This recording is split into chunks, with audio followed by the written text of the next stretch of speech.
जय हिंद साथियों। आज हम बात करने वाले हैं दो महत्वपूर्ण टॉपिक्स के ऊपर, कम्यूटेशन और नोशनल इंक्रीमेंट के बारे में।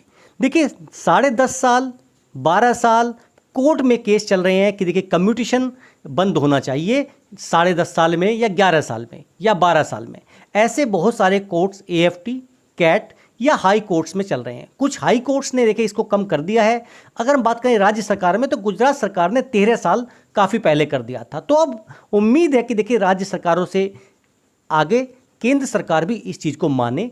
लेकिन हो क्या रहा है, जब AFT या हाई कोर्ट में जाते हैं तो वो रिकवरी को स्टे लगा देते हैं। लेकिन उन चीज़ों से देखते हुए अब केंद्र सरकार दिल्ली हाई कोर्ट चली गई कि देखिए ये जो स्टे है, ये रिकवरी बंद करने वाला जो है, अगर ऐसा करेंगे तो ये देखिए गलत तरीका हो जाएगा। और कोर्ट ने भी माना कि अगर हम उसको जायज़ मानेंगे तो देखिए उनके साथ अन्याय होगा। ऐसी स्थिति में कोर्ट का मानना है कि देखिए जब तक आदेश पारित नहीं होता है 15 साल कटना जारी रहेगा। तो कम्यूटेशन के ऊपर एक बहुत महत्वपूर्ण आदेश है दिल्ली हाई कोर्ट का, जो हम डिस्कस करेंगे। और देखिए सभी को मिलेगा एक इंक्रीमेंट पर कहाँ। जी हाँ, क्या राज्य सरकार, क्या केंद्र सरकार, किसने नोशनल इंक्रीमेंट पर एक आदेश पारित किया है, उसके बारे में भी आपको जानकारी देने वाला हूँ। अगर आप मेरे चैनल पर नए हैं, चैनल को सब्सक्राइब कर लीजिए। वीडियो पसंद आए तो लाइक और शेयर ज़रूर करें। सबसे पहले हम बात करेंगे कम्यूटेशन के ऊपर। देखिए AFT principal bench New Delhi का OA नंबर 2307 ऑफ 2024 पर यहाँ पर 24 जुलाई 2024 को जजमेंट आता है। और उन्होंने भी माना कि देखिए जो रिकवरी है वो 12 साल के बाद बंद हो जानी चाहिए। और उसको लेकर देखिए पूरा का पूरा जजमेंट है जो आप देख पा रहे हैं। उसके बाद में जो सारी चीज़ें हुई, सारी बातें क्लियर हुई, उसके बाद में डिसाइड हुआ कि देखिए restoration of commuted portion of pension must be by 12 years and that the respondent seeking to restore commuted portion after 15 years is arbitrary and reliance having been placed on behalf of the application on the order of the 9 फरवरी 2024, जो पंजाब और Haryana high court का judgement था। Writ petition number 2490 Ram Swaroop Jindal versus state of Punjab and others. तो देखिए जैसे ही stay लगाया तो पंजाब सरकार ने, हरियाणा सरकार ने, उनके वित्त विभाग ने अपने आदेश जारी कर दिए कि देखिए जब तक सरकार की तरफ से पूरी बातें निकल के सामने नहीं आती हैं तब तक उन सब की रिकवरी, जिनकी कह सकते हैं कि पेंशन या जिनका कम्यूटेशन पीरियड 10 साल कंप्लीट हो चुका है, आप उसको रोक दीजिए। जैसे ही वो आदेश हटेगा उसके बाद आप दोबारा शुरू कर लेना, या जो भी आदेश आएगा हम उसको मानेंगे। लेकिन देखिए यहाँ पर ये जजमेंट था और यहाँ पर AFT ने जजमेंट दिया, ये जो सूबेदार साहब थे इनके अगेंस्ट में नहीं दिया, इनके फेवर में जजमेंट दिया। और फेवर में जजमेंट क्या था कि जैसे देखिए 12 years कंप्लीट हो चुके हैं तो आप उसको स्टे लगा दीजिए जो उनकी रिकवरी हो रही है। As an interim measure till further directions the further recovery of pension should to be made by the respondents on the basis of commutation of pension involve is stayed. यानी उनकी recovery आगे नहीं होगी, stay लगा दिया गया। और यहाँ पर देखिए 12/8/2024 for completion of pleading and before the bench thereafter 11/12/2024 के लिए यहाँ पर डेट दी गई। यहाँ पर ये जजमेंट देख सकते हैं। अब इसके बाद में जो सबसे महत्वपूर्ण है वो जजमेंट है दिल्ली हाई कोर्ट का, जो 11 सितंबर को आया है। अब चलिए आपको वो दिखाता हूं। अब देखिए हम दिल्ली हाई कोर्ट की रेट पेटिशन नंबर 12781 ऑफ 2024 पर आ जाते हैं। ये देखिए यहाँ पर जो पेटिशनर हैं वो है भारत सरकार, union of India and others. और ये जो देखिए वहाँ पर जो OA लगाई थी उन्होंने, वो यहाँ पर अब रेस्पोंडेंट बन जाते हैं, सूबेदार त्रिलोक चंद रिटायर्ड।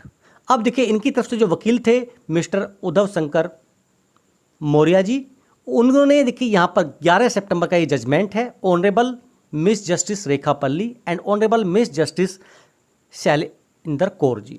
अब उन्होंने देखिए इस जजमेंट पर क्या बात कही, उन्होंने सारी चीज़ें रखी कि देखिए ये जो 2307 ये OA नंबर थी AFT प्रिंसिपल बेंच दिल्ली का, उन्होंने अपने जजमेंट्स में जो बातें कही वो सारी यहाँ पर बात रखी, 12 साल की बात यहाँ पर रखी। और उन्होंने कुछ चीज़ें और देखिए एक्स्ट्रा भी कही हैं। कोर्ट ने एक एक्स्ट्रा जिक्र किया है, वो था form of retired IPS officers versus union of India.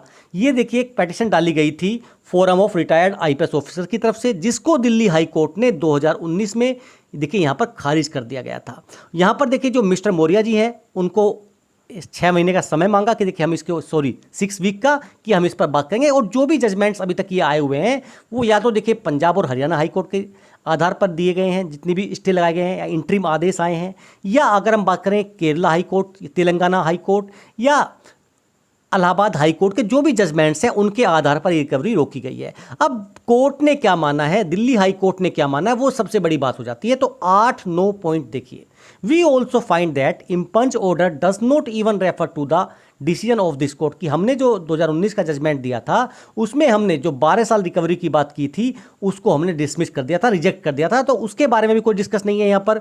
और 9वें पॉइंट में उन्होंने क्लियर कर दिया, in these circumstances we are in the view that the petitioner जो है यानी केंद्र सरकार जो है उनकी तरफ झुकाव ज़्यादा है, प्राइमा फेसिया जो देखने से नजर आता है कि यानी उनके फेवर में जजमेंट जाना चाहिए। और इन चीज़ों को देखते हो कि अगर हम ऐसा स्टे नहीं लगाएंगे, वो ऑर्डर ऐसा ही चलता रहा, तो ये देखिए उनके साथ अन्याय होगा। तो उन्होंने क्या किया कि जब तक नहीं हियरिंग नहीं होती है यानी वो पैसा आपका कटता रहेगा। तो जो एएफटी का आदेश था स्टे वाला, उसको इन्होंने स्टे लगा दिया है। इन्होंने if impugned order is not stayed as they would under the impugned order will be compelled to restore the commuted portion of pension after 12 year itself. तो इसलिए उन्होंने उस आदेश को भी कह सकते हैं होल्ड पे कर दिया है, तो वो आदेश मान्य नहीं होगा। अब इनकी रिकवरी जो है आगे 15 साल तक कटती रहेगी। तो जैसे 6 वीक का समय मांगा उन्होंने समय दिया और अगली सुनवाई है 3 दिसंबर 2024 को। देखिए इसके पीछे की वजह क्या है, आखिर सरकार ऐसा क्यों कर रही है। आप नोशनल इंक्रीमेंट पे भी देखेंगे कि सरकार सुप्रीम कोर्ट में चली गई रिव्यू पिटीशन लेके कि आप अपने जजमेंट के खिलाफ ही थोड़ा सा एक बार दोबारा देखिए। और ऐसे ही देखिए कम्यूटेशन के ऊपर है, डिसेबिलिटी पेंशन के केसेस हैं, आखिर ये हो क्यों रहा है। देखिए सरकार क्या चाह रही है कि उनको समय मिले, क्योंकि नहीं तो फिर कंटेम्प्ट कोर्ट हो जाएगा, उसमें दिक्कत हो जाएगी। अभी उनकी कुछ और प्लानिंग होगी जो सरकार सामने लेके नहीं आ रही है, तो इसीलिए वो अपने लिए समय बचा रही है। और इस समय बचाने के लिए वो जो है हायर कोर्ट्स में पिटीशन डाल दे रही है, रिट डाल दे रही है। तो ये मुझे लगता है। अब बात कर लेते हैं नोशनल इंक्रीमेंट के ऊपर। देखिए आप यहां पर देख सकते हैं government of Rajasthan finance department, उन्होंने 12 सितंबर 2024 को एक आदेश निकाला है, grant of notional annual increment to employees retiring on 30 June. देखिए जो एम्प्लॉइज 30 जून को रिटायर हुए हैं और उनका इंक्रीमेंट 1 जुलाई को लगता था, उन्होंने पूरी साल सर्विस की है, इसीलिए उनको देखिए नोशनल इंक्रीमेंट का फायदा दिया जाना चाहिए। सुप्रीम कोर्ट ने भी अपने जजमेंट में कहा है। हालांकि देखिए अब सरकार ने रिव्यू पिटीशन डाल दिया है, हालांकि उसमें देखिए होने वाला कुछ नहीं है, उसमें इतना ही होगा कि सरकार उसमें कुछ समय बचा लेगी, जितना मुझे लगता है।